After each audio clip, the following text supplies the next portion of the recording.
Bem-vindos ao podcast Pode Acalmar, eu sou Giovana e hoje, junto com as minhas colegas Anne, Jéssica, Mariane e Olivia, alunas de enfermagem, vamos falar sobre um assunto que é a base do progresso humano, a educação em saúde. Hoje vamos abordar conhecimentos necessários em relação aos antipsicóticos na saúde. Para iniciar o nosso assunto, a psicose é um estado mental patológico caracterizado pela perda de contato do indivíduo com a realidade, onde o paciente passa a apresentar sintomas como delírios, alucinações, pensamentos e falas desorganizados, além de comportamento motor inapropriado. Agora com a Mariane, a gente vai ouvir um pouco sobre a esquizofrenia.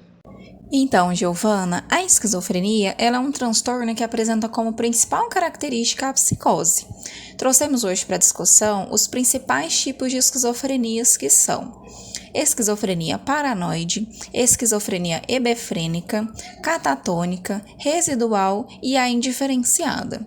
A Jéssica vai explicar para a gente um pouco melhor quais são os sintomas apresentados nesse transtorno. Os sintomas psicóticos, como delírios e alucinações, estão relacionados ao aumento das atividades dopaminérgicas em uma determinada região do cérebro, que é a chamada via mesolímbica.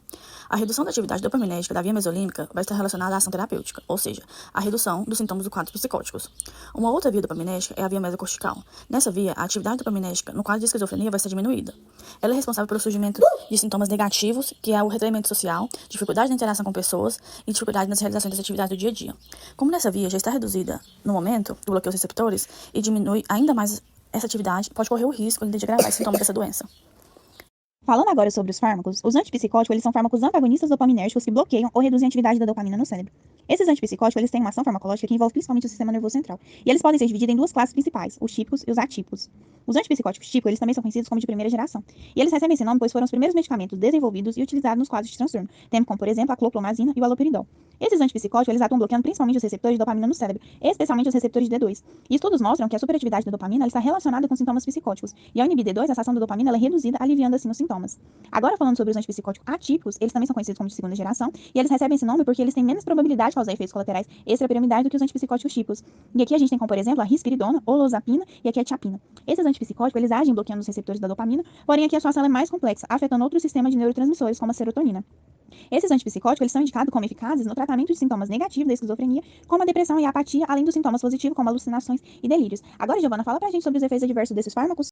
Bom, Olivia, os efeitos colaterais extrapiramidais estão presentes principalmente nos antipsicóticos convencionais, incluindo rigidez, bradicenia, tremor, crise oculomotora, distonia aguda, parkinsonismo farmacológico e acatícia. Nessa classe também de cinesia tardia e hipercinética. Os efeitos anticolinérgicos dos atípicos são mais proeminentes com olanzapina, quetiapina e clozapina. Os efeitos colaterais mais comuns são boca seca ou constipação e com menos frequência visão turva. A hipotensão ostática, frequentemente acompanhada de taquicardia ostática, é mais comum nos primeiros dias de administração dos antipsicóticos atípicos ou quando a dose é aumentada. No sistema neuroendócrino, alguns efeitos adversos dos antipsicóticos típicos são causados pela sua ação antagonista nos receptores de dopamina na hipófise, em que a dopamina inibe intensamente a secreção de prolactina. O antagonismo dos receptores D2 aumenta a secreção de prolactina, resultando em amenorreia, galactorreia e teste falso positivo para gravidez em mulheres, causando ainda ginecomastia e diminuição da libido nos homens. Temos também a síndrome neuroléptica maligna, SNM. A SNM é uma ocorrência adversária rara, mas ocorre potencialmente fatal, caracterizada por estupor, febre e instabilidade autômica. A SNM está mais comumente associada aos fármacos antipsicóticos típicos, que apresentam alta afinidade pelos receptores D2, como o haloperidol. Anne, você pode falar para a gente um pouco agora da ocupação dos receptores de dopamina e os efeitos comportamentais?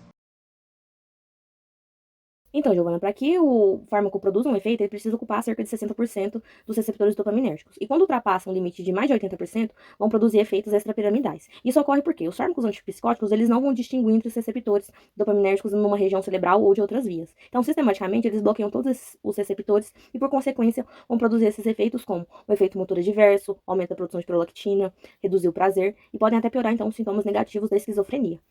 Porém, existem alguns antipsicóticos que têm uma atividade farmacológica adicional que podem melhorar esses efeitos, como, por exemplo, o antagonismo de receptor muscarínico de acetilcolina e o antagonismo de receptor de serotonina, que pode até aliviar os sintomas negativos da doença e o compromisso cognitivo do indivíduo.